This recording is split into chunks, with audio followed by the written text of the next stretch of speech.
So good morning or good night, depending on where you are in the world, and welcome to another episode of Is It That Bad, where we take a look at an album that got like maybe negative reviews, and we listen to it again with fresh ears, and then we decide, is it that bad or not? And for this episode, I have new blood, new people joining. So I have, obviously, Nick Sino, you've seen him, but you never seen him like we're seeing him today. Nick's got the scandalous shoulders. Yes. No clothes around. Everything's in bags. So, gotta make. Plus, it's really hot out here in Hamilton. It's like 30 hot, and plus Nick degrees. is moving. So, Nick, thank you for taking some time of your moving to do this episode with me. And thank you. For the first time, we have Emery. Hi. Hi, Emery. Do you have a channel? Because I don't know.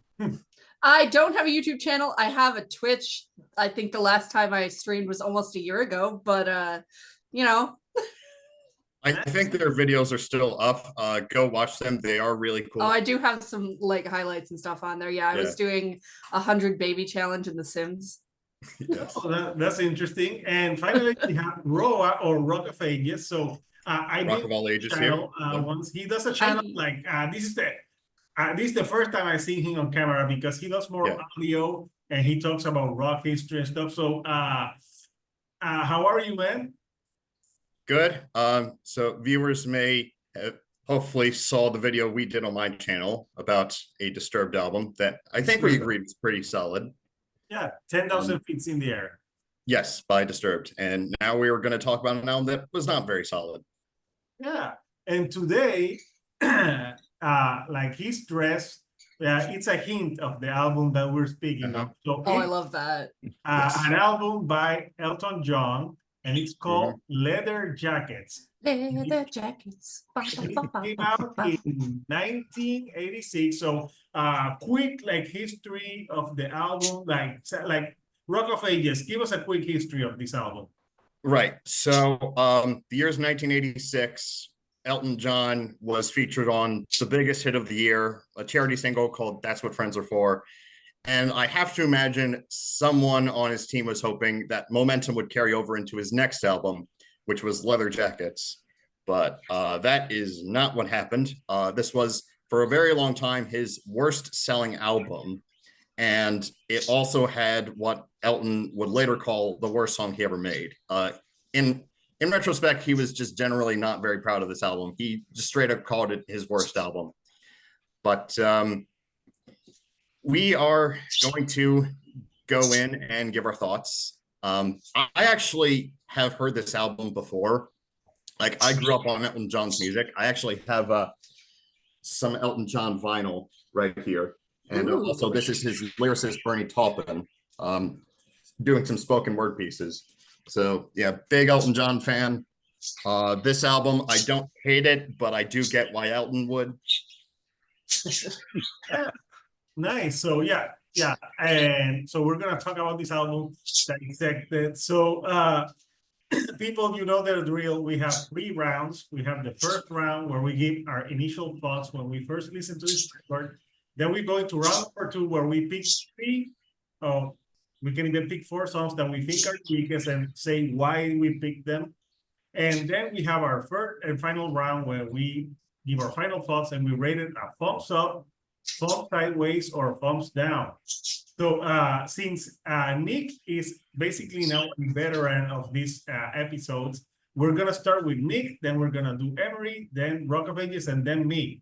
So Nick, your initial thoughts listening to Leather Jackets. Well, I would say, I wouldn't say I'm a giant Elton John fan. I'm kind of a casual fan. I'm obviously very familiar with Elton John's hits, many hits that he's had over the years, going all the way back to the 70s and those early albums, then through the 80s. So I know his big hits. I can't say I've ever really listened to an Elton John album all the way through. So this is probably the first one I've ever done. Maybe not the best one. to listen to all the way through. But the thing is, like, I know we were saying this album was not very well received when it came out at the time, and there was really not any big hits on this. And this, when you think about it, Elton John has some of the biggest hits in all of music, but none of them on this album, that's for sure. And it sounds very, very 80s.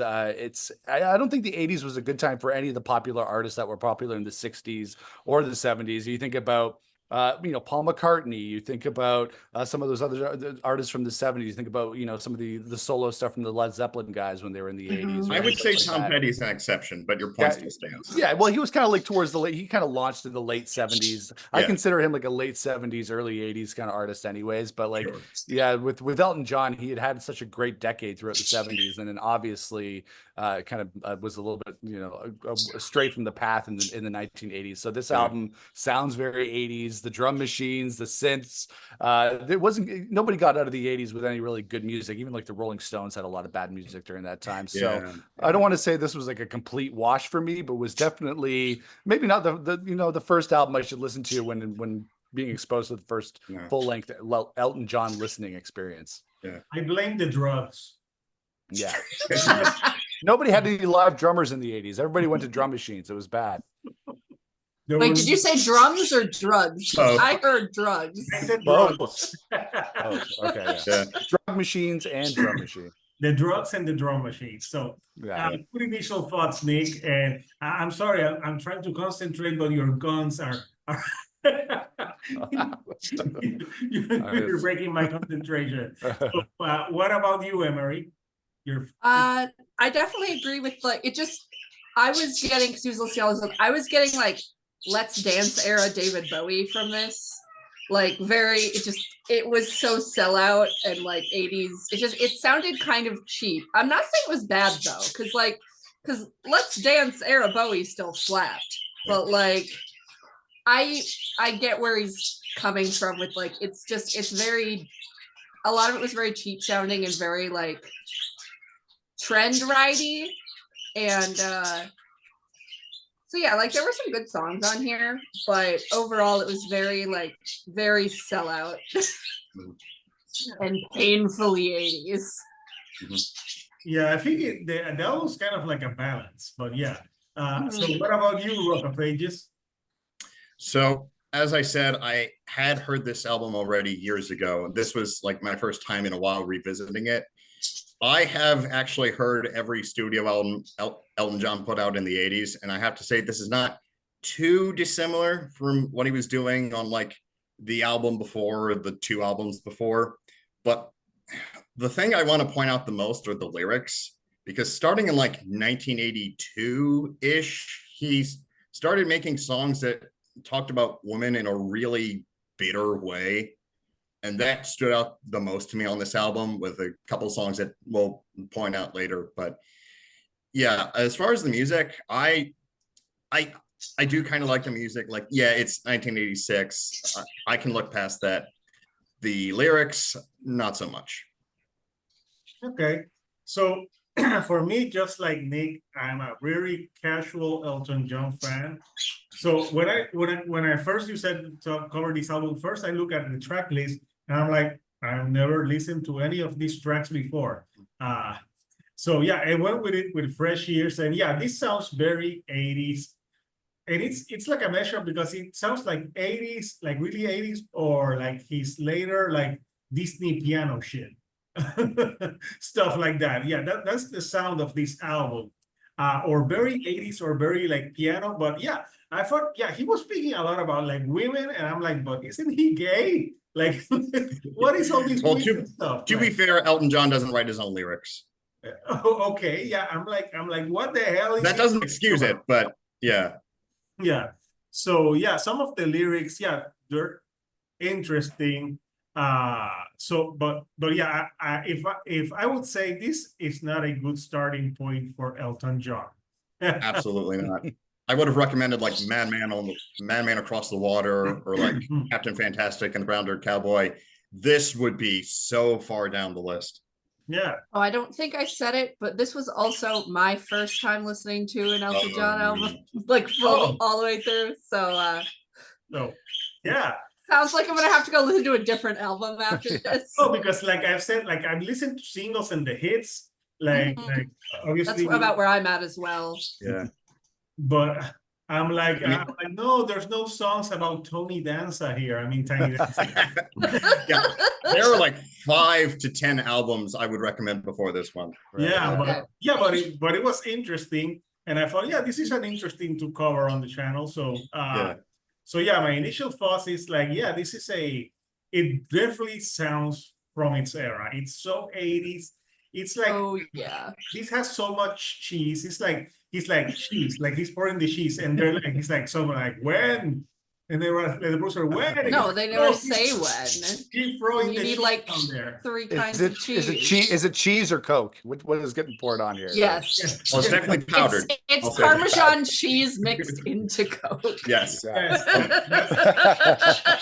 I will say, ever since the Disturbed episode, I was thinking like, oh, hey, there's this thing that Hector does on his channel that I'd like to do, but I'm trying to think of like, Hector does mostly rock and metal stuff, and I can't think of a lot of stuff that I would want to talk about. But then he did his Tortured Poets Department review, and I was like, oh, okay, so we can do other genres too. Yeah. Oh no, I do. I talk other genres too. That's why it's called the shield dude on a couch and not like the metal dude or something like Okay, that. that's Because I like other stuff. So yeah. So that's our first impression of this album, Leather Jackets, and even the name Leather Jackets. You think, oh, this would be like more like pink Hello Kitty jackets. Yeah. I mean, if you look at the cover art, they are like in various colors, yes, they are in various colors. So yeah. like an Andy Warhol kind of thing. It does, yeah, it does look, and I actually went to I think I went to an Andy Warhol museum in Pittsburgh. So yeah, it's interesting. Yeah, the colors and stuff. So let's go to round. No, sorry, 2. I already skipped round 2, where we're gonna pick 3 songs that we think are the weakest in the record. So Nick, what songs did you pick and why? The worst one for me was Go It Alone. I thought the synths in that were just awful. The drums were really cringeworthy. And I was thinking, is that a bass guitar or is that just a bad synth trying to do a bass guitar? That's the thing with any of these 80s records. Nobody wanted to do anything with a live instrument. It's like a bad or something like that, where you think, oh, there are better Elton John songs than this. This is definitely not one of them. Slow Rivers, which was a duet with Cliff Richard, who is a famous British singer. So I'm sure that Elton John grew up listening to Cliff Richard because he was huge in the 50s and the 60s. I thought that was a very cool duet. Like, I've never really heard them sing together, but the song itself was really bad. And then Angeline, I'm like, when this song came on, I'm like, what is going on here with the ooze? And is again, we're talking about pouring the cheese and the Coke on together at the same time. This was just, it was so bad. Yeah, it's bad tracks all around. Yeah. Yeah. Oh, sorry. Yeah, I was bad. I'm gonna agree on Angeline. Yeah, like just I'm more on the lyrics. Just like that doesn't. None of this sounds like any kind of a healthy relationship. Like just Angeline was super problematic, and that one, yeah, it was not good. And then Heartache All Over the World. So Elton has said that this is his like least favorite song that he's ever done. I can see why. I don't think it sounds awful. Like, I don't think it's the worst on here, but I want to bring it up because it just really captures like the spirit of this album. It's just very sellout. Okay, it literally has the line, girls, girls, girls. That is the bit that just Oh, yeah. girls, girls, And girls. It's a That's some good Motley book. Crue shit. But Only it's Motley like- Crue can do that. Oh my god. Yeah, no, it's just it's kind of embarrassing, honestly. So I can see why he hates it. And then I don't know if I had a third. I gotta think on that. I think Hoop of Fire. I just didn't know what was happening on it. Like, it doesn't sound bad, but I was very confused. Like, what the hell is a Hoop of Fire? Like, I know what a Ring of Fire is. Like, I'm familiar with that, you know, Pacific and Johnny Cash. But I don't know what a Hoop of Fire is. So I think don't just know. that one. Have you played NBA Jam? when you shoot the Oh, He's was on that even a fire. thing in 1986? but that came out later, so I don't know if he was talking. It's like, is he talking about NBA Jam? I don't know. But yeah, Yeah, so I guess Super Fire is my third because I don't know what's going on. yeah. Well, I would say yeah. So what about you, Roa? What free tracks did you pick? So I had 4 actually. 100% agree with Emery on Heartache All Over the World. Why was that the lead single? I don't Oh, understand. it was the lead single? Yes. I mean, that makes so much sense. Yes. I agree with Nick on Angeline. As for 2 of my own picks, I'm going to say Gypsy Heart, largely because I'm pretty sure we can't say that word anymore. And Don't Trust That Woman, which was co-written by Cher. Yeah, I was gonna bring that one up too, but I forgot. And so thank you for bringing that one up. yeah, like Cher, why was she writing a song like this? Like this, like kind of reggae kind of thing. It sounded like you're getting off a cruise and you're like, don't trust that woman, man. you're like, what the hell? Oh yeah, that was the one where my brain was like, run around Sue, but make it 80s. Yeah. Right. So Cher wrote that with him. I didn't know that part. Wow. Yeah. Yeah. So And, good picks, man. Yeah. And what about you? So me, I had Don't Trust That Woman. And I was gonna make the joke that I just made because I don't know, it sounded like the type of calypso song that you will hear when you're on a cruise, and then you're like, hey man, don't trust that woman. And I'm like, yeah, it's just corny. I thought the song Heartache All Over the World. When I just heard the girls, I'm like, what? I'm like, I started thinking like Paris. I started hearing the Motley Crue song. and I was reading the lyrics. The lyrics are atrocious. Yep. I'm like, they're bad. They're so bad. Because I'm not a huge Elton. I don't know a lot of Elton John, but I was thinking, are all his lyrics this shitty? Because No. No. He has way better, I promise you. He has What somebody happened write here? his lyrics for him, so they have to be good most of the Yes, time. yes. Mhm. Yeah, these lyrics, Heartache All Over the World, are bad. Then I would pick Angeline because it's Angeline, and again I'm thinking like, why is he writing so much songs about men? Like I would believe more this song if it was called Brad, like Brad. Brad. like Brad, don't marry Angeline. Wait, Brad and Angeline, was that intentional? Oh. Yes, that was intentional for me. And the last song, Oh, sorry, that took me a second. That was good. it's like, don't marry Angeline, she'll make big children in different countries. Something like that. That's a worse. I've just made a worse song. And I'm gonna pick a 4th one, Paris. Because it I like that one. Paris. Paris. It really like come on, you're I gonna thought it was kind of cute. if you're gonna write a song about Paris, put in some French there, like Paris, la tission s'il vous plaît. Yeah, that's the only French I know. Like I will say, earlier in the 80s, Elton had a song called Just Like Belgium. And I don't know anything about Belgian music, but I have to imagine it doesn't sound like that song. Oh, cool. So, like, there's precedent. Probably not. Okay. So yeah, I picked those. I picked Paris. But yeah, so those are I picked 4 tracks. So now we're going to the 3rd round. Hold on. So did everybody bring up Angeline? Yes. Okay. Everybody broke Angeline, Heartache All Over the World, Don't Trust That Woman. I think those were the largely agreed upon songs. Yeah, they're not good. Yeah, no, they're not good. So we're gonna the round 3, we're gonna give our final thoughts, and then we're gonna vote thumbs up, thumbs sideways, or thumbs down. So Nick, your final thoughts on this one? Yeah, this was an interesting listening experience. I think I got to go back and listen to more of those famous Elton John albums from the 70s with a lot of those hits that he's known for.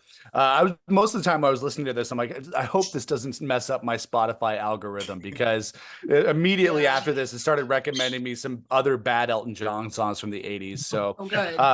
So who knows what's going to happen there? But when I was listening to this record, I'm like, this album was made to be listened to in a million dentist offices. You know, you're getting a root canal or something, you're getting your teeth cleaned, and then you're listening to Leather Jackets. Yeah. Yeah, exactly. You're like, this is the life.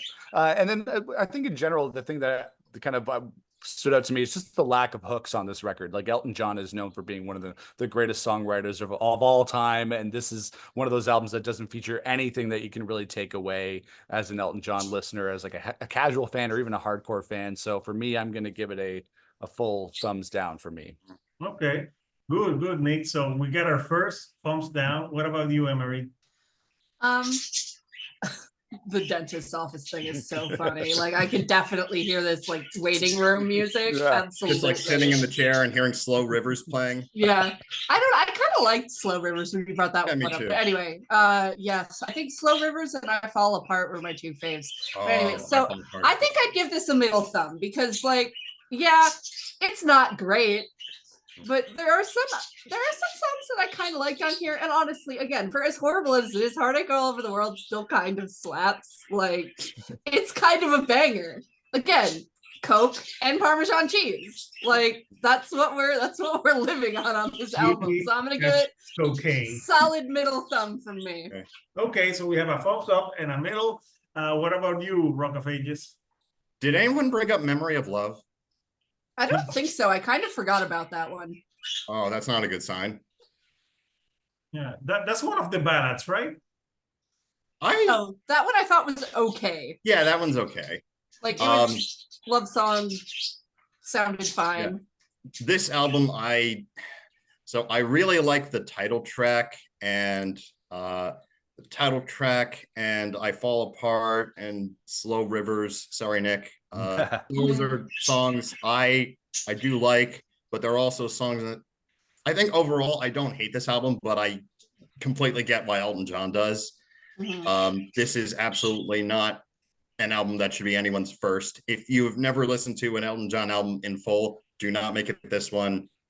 Don't be me and Nick. Yeah, I'm gonna give it a sideways. No, I get where Nick's coming from. I do, but I'm gonna give it a sideways thumb. Okay, so there's two sideways. It's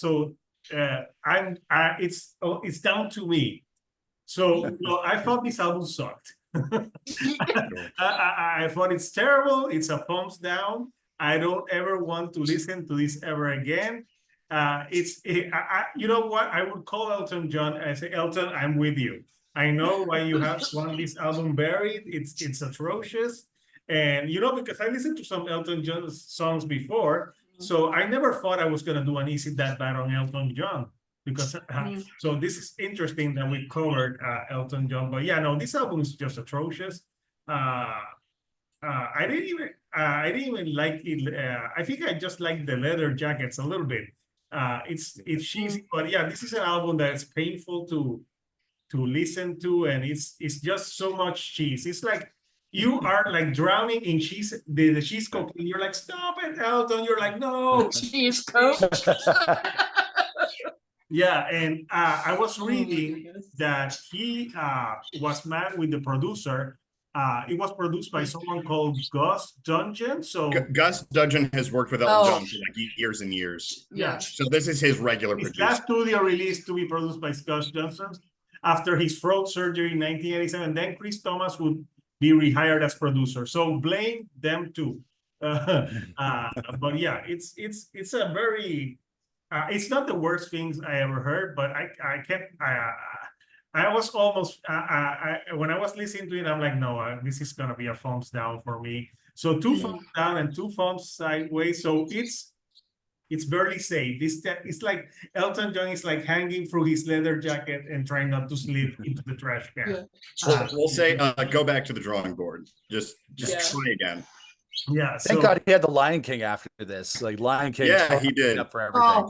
Yeah. Lion King was so good. One of the best Disney soundtracks ever. Yeah, for sure. Oh, Can you feel? oh, I thought it was Phil Collins. No, Phil Collins did Tarzan. No, that was Tarzan. Yeah, that was Tarzan. Phil Collins did Tarzan. Oh, you know, we should cover there has to be a Phil Collins album that's Oh, not. yeah.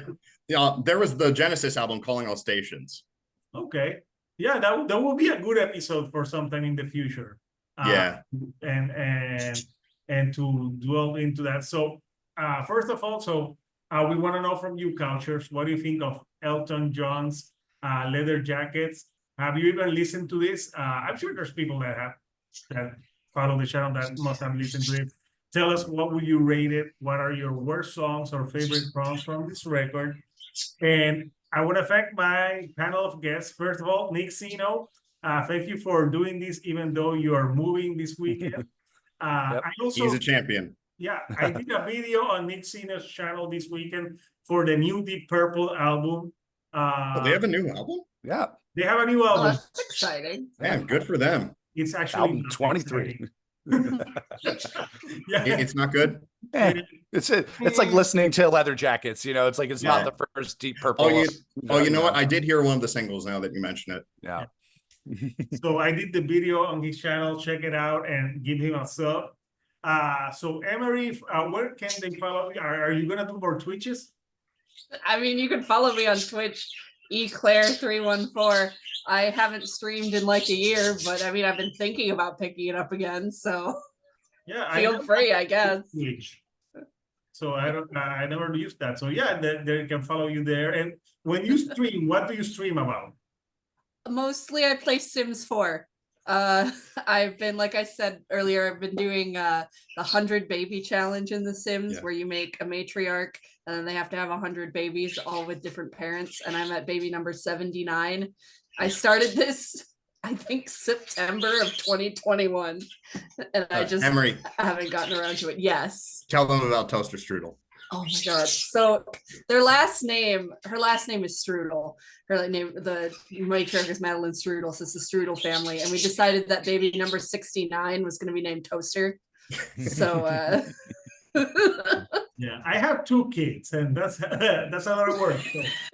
The thought never occurred to you? I should name one of them Toaster. Yeah. No, that was from that was from my Discord. Someone was like, "Hey, baby, the meme baby number 69 needs to be named Toaster Strudel." So yeah, we've got the Strudel family. Yes. Oh, nice. And finally, Rock of Ages. I've been on his channel once. We talked about a Disturbed record, and his channel is more audio format, but he gives you history of like bands and singles. Tell them where they can follow you, man. So yeah, my channel is called Rock of All Ages. I talk about stuff that my main focus is the Billboard Mainstream Rock radio airplay chart. Yeah, the video we did together I thought turned out really well. Go watch that, and also like and subscribe to all of our channels, please. Yeah, and finally, if you like the Shield Dude on a Couch, I interview bands, I do album reviews, I do this series, and there's a new series that I want to do soon, where it's gonna be called Should Have Been Bigger. We're working on that for somewhere, like where we take like a band that maybe was not as successful as we think they should have been, and we'll say like, hey, should they have been bigger, yes or no? So that's something I'm thinking for in the future. So yeah. So people, until next time. The next Is It That Bad episode next week. There's not going to be an Is It That Bad, but in 2 weeks we are going to talk about. I know Nick's gonna be for this one. We're gonna talk about the new Smashing Pumpkins record, which is named Amo Gori, whatever the fuck the name is, Billy. I don't know. Like, you quit naming your albums with stuff that I can't pronounce. So we're gonna talk about that new Smashing Pumpkins album in 2 weeks, and we're going to decide if it's that bad. So I am seeing them open for Green Day later this month. Nice. Yes, they're great live. Fun. I've seen them. But My stepdad told me they're great live. Oh yeah, I've seen Smashing Pumpkins live and Green Day live. They're awesome. So until next time, people, this is Hector, the Shield Dude on a Couch, and I'll see you all right here on the couch for our next episode of Is It That Bad? Thank you and goodbye.